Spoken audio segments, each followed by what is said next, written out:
ನಮಸ್ಕಾರ, ನಾನು ನಿಮ್ಮ ಲಕ್ಕೇಶ್. ಯಶ್ ಚಿರಂಜೀವಿ ಸರ್ಜಾ ಅವರು ಇನ್ನಿಲ್ಲ ಅನ್ನೋದನ್ನ ನಾವು ನಂಬಕ್ಕೆ ಆಗ್ತಾಯಿಲ್ಲ. ಯಾಕೆಂದರೆ ತುಂಬ ಚಿಕ್ಕ ವಯಸ್ಸು, ಕೇವಲ 39 ವರ್ಷ ಆಗಿತ್ತಷ್ಟೇ. ಸೊ ಇಷ್ಟು ಬೇಗ ಕಳ್ಕೊಂಡ್ಬಿಟ್ಟು ತುಂಬ ಬೇಜಾರಾಗುತ್ತೆ. ನೆನ್ನೆ ಅವರು ಹಾರ್ಟ್ ಅಟ್ಯಾಕ್ ಆಗಿ ತೀರೋಗಿದ್ದಾರೆ. ನೀವೆಲ್ಲ ನೋಡಿರ್ತೀರ ನ್ಯೂಸ್ನ. ನನಗೂ ಕೂಡ ಒಂದು ಸೆಕೆಂಡ್ ಶಾಕ್ ಆಗೋಯ್ತು, ಏನಪ್ಪ ಹಿಂಗಾಗೋಯ್ತಲ್ಲ ಅಂತ. ಯಾಕೆಂತಂದರೆ ಅವ್ರ ಸಿನಿಮಾಗಳನ್ನೆಲ್ಲ ನಾವು ನೋಡಿದ್ದೀವಿ. ಆಲ್ಮೋಸ್ಟ್ ಅಲ್ಲಿ ವಾಯುಪುತ್ರದಿಂದ ಹಿಡಿದು ಈಗ ರೀಸೆಂಟಾಗಿ ಬಂದಂಥ ಸಿನಿಮಾಗಳನ್ನೆಲ್ಲ ನೋಡಿದ್ದೀವಿ. ಅದರಲ್ಲಿ ನಾನು ತುಂಬ ಫೇವ್ರೇಟು ಅಮ್ಮ ಐ ಲವ್ ಯು. ಸಿಕ್ಕಾಬಟ್ಟೆ ಸೂಪರಾಗಿ ಆ್ಯಕ್ಟ್ ಮಾಡಿದ್ದಾರೆ ಅದರಲ್ಲಿ. ಆ ಸಿನಿಮಾ ನೋಡ್ತಾ ಇದ್ರೆ ಫುಲ್ ಅಳ ಬಂದ್ಬಿಡುತ್ತೆ. ಅಷ್ಟು ವ್ಯಾಲ್ಯೂ ಇದೆ ಆ ಒಂದು ಸಿನಿಮಾಗೆ. ಅವರ ಕೆರಿಯರಲ್ಲಿ ನನಗೆ ಆ ಒಂದು ಸಿನಿಮಾ ತುಂಬ ಫೇವ್ರೇಟ್. ಆಲ್ಮೋಸ್ಟ್ ಅಲ್ಲಿ ತುಂಬ ಸಿನಿಮಾಗಳು ನೋಡಿದ್ದೀನಿ, ಬಟ್ ಅದು ನನಗೆ ತುಂಬ ಫೇವ್ರೇಟು. ಬಟ್ ಅವ್ರು ಇವತ್ತಿಲ್ಲ ಅನ್ನೋದನ್ನ ನಾನು ಕೇಳೋದಕ್ಕೆ ಆಗ್ತಾಯಿಲ್ಲ.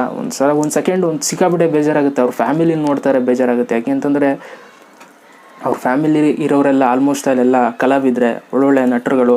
ಸೊ ಅವರು ನೋಡಿದ್ರೆ ಬೇಜಾರಾಗುತ್ತೆ. ಧ್ರುವ ಸರ್ಜಾ ಆಗ್ಬೋದು, ಮೇಘನಾ ರಾಜು, ಎಷ್ಟು ನೋವಾಗುತ್ತೆ ಅಂತಂದರೆ ಈಗ ಸಡನ್ನಾಗಿ ಕಳ್ಕೊಂಡಾಗ, ಅದು ಇಷ್ಟು ಚಿಕ್ಕ ವಯಸ್ಸಿಗೆ ತುಂಬ ಬೇಜಾರಾಗುತ್ತೆ.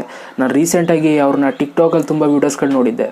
ಚಿರಂಜೀವಿ ಸರ್ಜಾ ಅವ್ರದ್ದು ಸಿಕ್ಕಾಪಟ್ಟೆ ವೀಡಿಯೋಸ್ಗಳನ್ನ ಮಾಡಿದರು ರೀಸೆಂಟಾಗಿ. ಅವ್ರ ಫ್ಯಾಮಿಲಿ ಜೊತೆ ಎಲ್ಲ ಕುತ್ಕೊಂಡೆಲ್ಲ ವೀಡಿಯೋಗಳನ್ನ ಮಾಡಿದ್ದಾರೆ. ಆ ವೀಡಿಯೋಗಳು ನೋಡಿದ್ರೆ ಇನ್ನೂ ಮನಸ್ಸಿಗೆ ಸಿಕ್ಕಾಪಟ್ಟೆ ಬೇಜಾರಾಗುತ್ತೆ.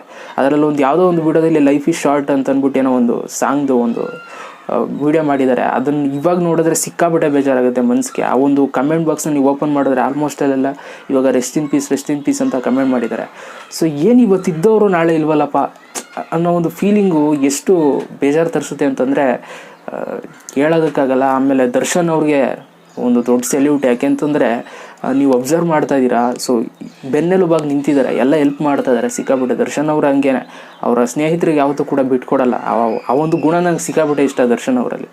ಸೊ ಏನೇ ಆಗ್ಬೋದು. ಸೊ ಅವರು ಒಳ್ಳೆಯದಾಗಲಿ ಅವರ ಮನೆಯವ್ರಿಗೆ, ಎಲ್ರಿಗೂ ಕೂಡ. ನನಗೂ ಕೂಡ ಇದ್ರ ಬಗ್ಗೆ ನನಗೆ ಮಾತಾಡೋದಕ್ಕೂ ತುಂಬ ಬೇಜಾರು. ಬಟ್ ಸ್ಟಿಲ್ ವಿಷಯನ ಹೇಳಲೇಬೇಕಲ್ವ. ಸೊ ಅದಕ್ಕೋಸ್ಕರ ವೀಡಿಯೋ ಮಾಡಿದ್ದಷ್ಟೇ. ಸೊ ನಾವು ಕೂಡ ವಿಶ್ ಮಾಡ್ಕೊಳ್ತಾ ಇದ್ದೀವಿ ಚಿರುನ ಅಂತ ಹೇಳ್ತಾ ವೀಡಿಯೋ ಮುಗಿಸ್ತಾ ಇದ್ದೀನಿ. ಮತ್ತೆ ಸಿಗ್ತೀನಿ. ಎಲ್ರಿಗೂ ಬಾಯ್. ಜೈ ಹಿಂದ್, ಒಂದೇ ಮಾತು.